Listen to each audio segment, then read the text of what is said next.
I'm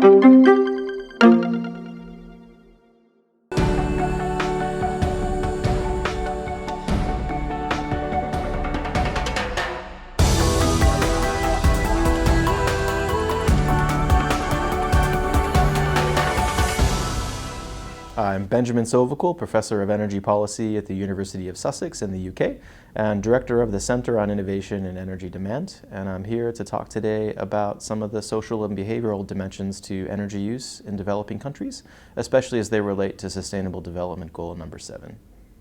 So for those of you that are reading through the Sustainable Development Goal number 7, you may notice something kind of curious. There's a bunch of bullet points under the main goal. And 2 of them relate to things most of us probably are familiar with: energy efficiency and then renewable energy, wind farms and solar panels and such. But there's a curious one that comes at the top, and that's universal energy access.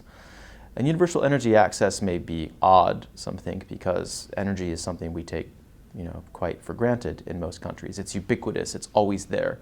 We want to flip a switch, our wireless internet works. We want to see a movie, we go to the cinema. But in many parts of the world, energy systems aren't developed enough to provide that level of lifestyle. And you might be quite shocked to realize that something like 1.6 billion people around the world have no access to electricity.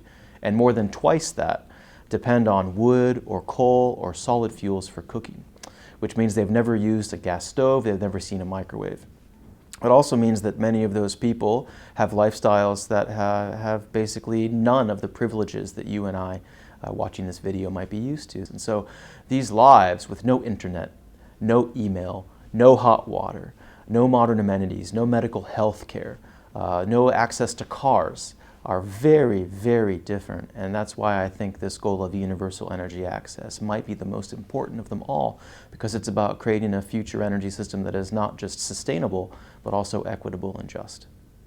First of all, it's often a mistake to think about energy access around the world as only an energy issue. There's a lot of compelling evidence to suggest it's also an issue of gender parity and it's an issue of health. And that's because there is an extremely gendered dimension to energy use. In developing countries, 8 out of 10 activities are performed by women, usually with children, sometimes with children strapped to their back. It's women who are spending 40 hours a week in many countries searching for firewood. It is women who spend 4 to 5 hours a day actually cooking food, and it is usually women who are doing chores and housekeeping. And they will pull their children out of school sometimes to help with that, which also gets into issues of education, etc. That also means that it is women who are the first to suffer what has been called indoor air pollution. And indoor air pollution, coming mostly from cookstoves, from traditional ways of cooking, is actually now a leading cause of death. So there's this famous study that's done in The Lancet about 2 years ago that looked at how humanity dies. What depressing reading, right? It's called the Global Burden of Disease Study. And it tracks, using different metrics, morbidity and mortality by cause and by region. And what's quite shocking is that indoor air pollution from cookstoves is number 4 in the world for what kills you. It is higher than unsafe sex, it is higher than illegal narcotics, it is higher than obesity, it is higher than alcoholism, it is higher than malaria and tuberculosis, and it is almost equivalent to HIV/AIDS. So when we talk about energy use, we're not always talking only about cost, we're also talking about health. And I think the most recent numbers anticipate about 4.3 million deaths per year, premature deaths. And these aren't just 85-year-old people who die at the age of 80. These are mostly children under the age of 5 and women under the age of 40. So energy use in the developing world can quite literally kill you. It's been described as something like smoking 1,000 cigarettes a day in a confined open space.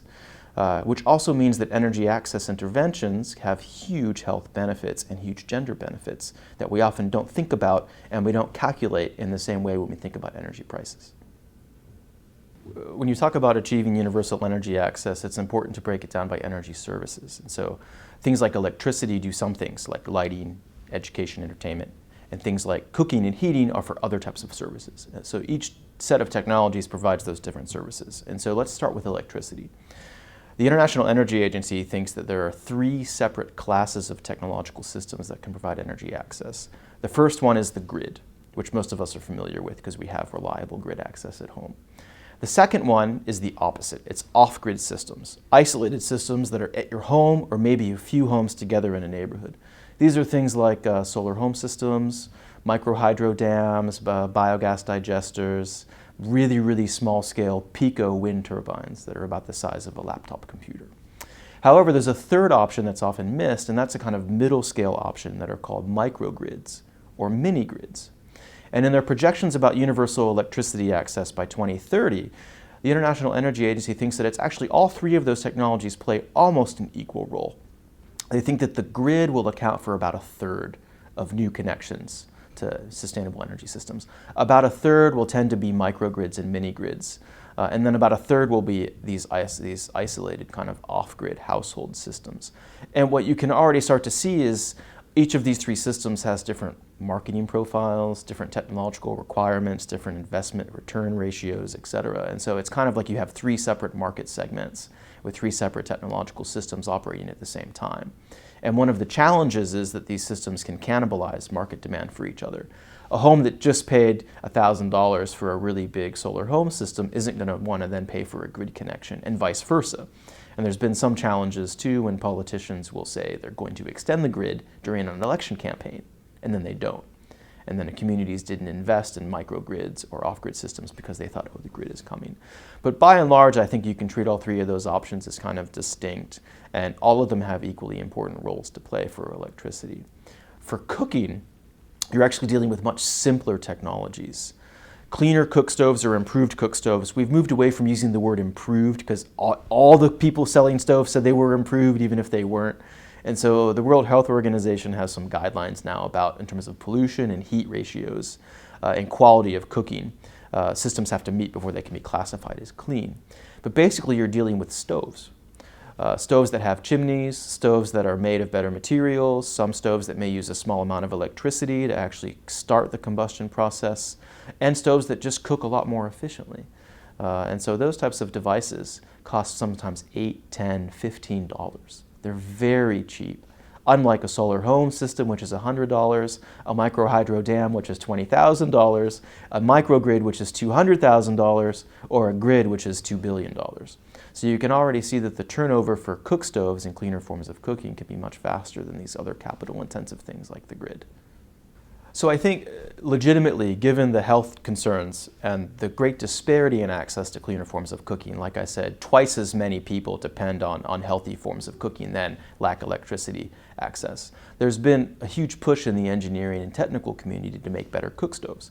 And there are communities now in India and China. There's the Global Alliance for Clean Cookstoves, which is an NGO based in the United States, that have set their mission at disseminating these cleaner systems. And there are all sorts of new standards and designs, the rocket stove, gasified stoves, TEG stoves, etc., that have started to kind of hit the market. But I think one drawback to these types of approaches is they continue to take predominantly a technical or economic approach. Oh, if we just make the best efficient stove, or if we get its price below a certain threshold, then voila, we have universal adoption. And what they found in the past 5 years is it's not that simple. There are all sorts of social, cultural, political barriers that can stop these types of systems from being used. So I think one of the challenges with Sustainable Energy Goal number 7, given its sub-goals, is that all of them do matter. I mean, I think there's a strong case that universal energy access should come first, but the others, efficiency and renewables, also matter because we have to decarbonize and green existing grids, not only new ones. And while there's a large fraction of humanity that doesn't have access, there's an even larger fraction that does, right, and continues to use energy in unsustainable ways. So you can already see it's starting to get quite complicated. We have different sets of options for energy access, then we have a whole different set of options for efficiency and a whole different set of options for renewables. And I think when you put all of those permutations together, the unfortunate lesson is that no single country will have the same energy profile, even countries that are very similar, like Canada and the US, or Vanuatu in Fiji. Each one will be different. And to illustrate this, the United Nations Development Program 2 years ago put together a report on energy access, and they tried to develop what they've called the energy access cost curve. And they chose the small island of Vanuatu, which is in the Pacific. And they chose Vanuatu because it was very simple, had a smaller grid, and it was much easier to do the calculations. And that graph is really nice. It shows you that they think that they could reach about 19,000 people per year from energy access efforts. But they arrayed them into 3 different types of systems: the grid-connected systems, the microgrid systems, and the off-grid systems. And they also divided them based on both potential how many people could they serve, and cost. How much do they serve people at an additional marginal cost? And what you can see going from left to right is that the mix is very unique. It's things like cookstoves and woodlots that come first, so you could have more efficient harvesting of wood and more efficient use of it in the home. Then it moves to things like solar energy or microgrids, even candles, better, longer lasting candles. And then at the far right, you have things like kerosene and the national grid being extended, and some more expensive things like micro-hydro dams. And what's interesting is I think in that graph are more than 20 options. And this is just a small country of a few thousand people with, I think, less than 20 megawatts of capacity. That's not enough capacity to even serve the University of Oxford. And so if you start to magnify the challenge to be beyond Vanuatu, you can start to see that the options maybe jump from 20 to 40 to 50, and you can also see that their cost, their potential, all of those things will also change based on the environment. And so I think it's a nice job of illustrating that there is no silver bullet. I guess the solution is more like silver buckshot, where it's a contextually specific type of energy access solution for each country. I think that things like renewable energy systems and energy efficiency also have a very important role to play in not just only achieving sustainable development goals, but also in just achieving sustainability even for fully industrialized countries. Renewable energy already, as of 2015, in many countries offers the least cost source of electricity. So in the United States, wind energy is already cheaper than new gas or coal or new nuclear, and so is landfill gas capture. In India, small hydropower is at the moment one of the cheapest forms of electricity that you can get. In places like the Gobi Desert in Mongolia, it's solar energy because there's a heck of a lot of sunlight. As well as in a lot of urban areas, you have solar photovoltaic systems reaching what's called grid parity. They provide electricity cheaper than you can actually buy it from the actual commercial electricity grid. And there are places like San Diego, all the way over to Copenhagen, where you have grid parity that's reached. And so it's kind of a mistake at the one hand to think that, investing in renewables is going to be investing in more costly, expensive technologies. That's completely false. In many, many markets around the world, there are already some of the cheapest forms of electricity today. And that's without even monetizing many of the other benefits they get you, like less carbon emissions, improved energy security, more local jobs, diversification of supply, etc. So I think that renewables have a front and center role to play going forward. But I also think that energy efficiency matters. And this too does a number of things. If you have more efficient energy systems, your energy access goals are easier to meet because each system delivers more energy. And your renewable energy systems are easier to integrate because your national energy profiles become more resilient. Energy efficiency, one of my colleagues once said, is like a free lunch you get paid to eat. If you do it right, it accumulates its savings over time. And it also tends to be cheaper than any type of supply-side option because building a power plant takes years and is very expensive and has fuel and maintenance costs, etc. But energy efficiency can be as simple as putting a new window in your house. You can do that in a day, right? Or maybe changing the way that you wash your clothes from hot water to cold water. That takes you 2 minutes, right, to set the different setting. So the turnover and the ability for efficiency options to kind of capture savings and improvements in sustainability is usually on the time scale of minutes, hours, and days, rather than decades, which is what it takes to build new power plants. And so I think that both of those two systems, energy efficiency and renewables, can really complement energy access efforts, which is why I suspect they're part of this kind of integrated goal. So I think one easy mistake many policymakers and planners make when they view energy problems like energy access or renewables is to think in solutions in terms of top-down approaches. Economists often call these command and control solutions because usually they specify what technologies to use, what targets to meet, sometimes even what cost such targets should be achieved at. And as you can probably guess, the type of rigid control may work well in the military, but it doesn't work very well in the real world outside, where you're dealing with complex dynamic systems that aren't easily modeled and predicted. So to handle these types of pesky problems, there's been research done by the late Elinor Ostrom, who was the first woman to win the Nobel Prize in economics a few years ago. And what she said is that when you address social problems, don't do it top-down alone. Do it through polycentrism, or polycentric systems. So the government addressing a problem with a policy is monocentric, one actor at one scale addressing one problem. Polycentrism, as you can probably guess, means mixing the scales and mixing the actors. So usually you have 2, 5, 10, even 20 different actors at different levels. The household, the community, the city, the region, the state, maybe the country, and then the globe. And when you talk about energy or climate, these are problems that are really well attuned to polycentrism because the problems themselves transcend actors and scales. And so what she said in some of her latest research before she died was that if you're going to do energy access problems, if you're going to provide more sustainable food and water, electricity, agriculture, etc., you have to do it through polycentric approaches. And that means you have to have broad coalitions of stakeholders that are involved. And it also means that you can't treat them all as passive consumers. You have to also treat them as active energy users. That means now households become not just recipients of energy, they become stewards of sustainability or active producers of energy that are also responsible for more of the system.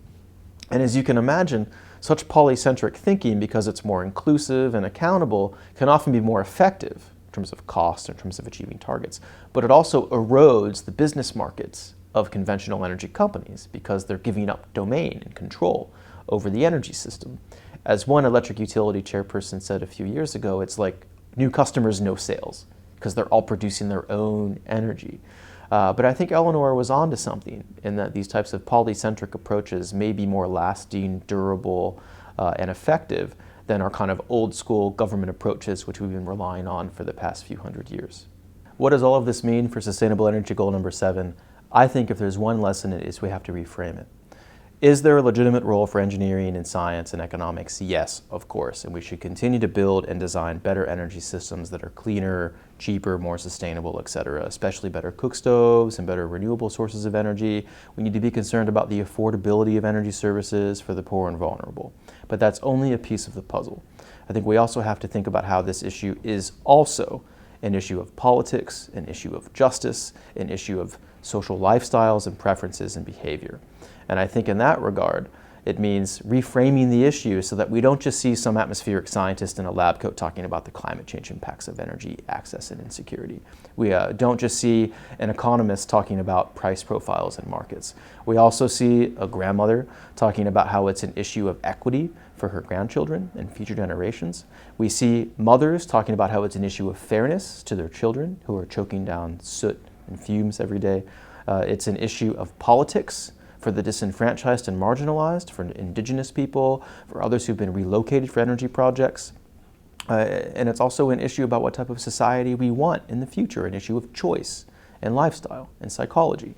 It's not just about science and technology and engineering, it's about everything else. Society, morality, ethics, politics. This is all an energy access problem.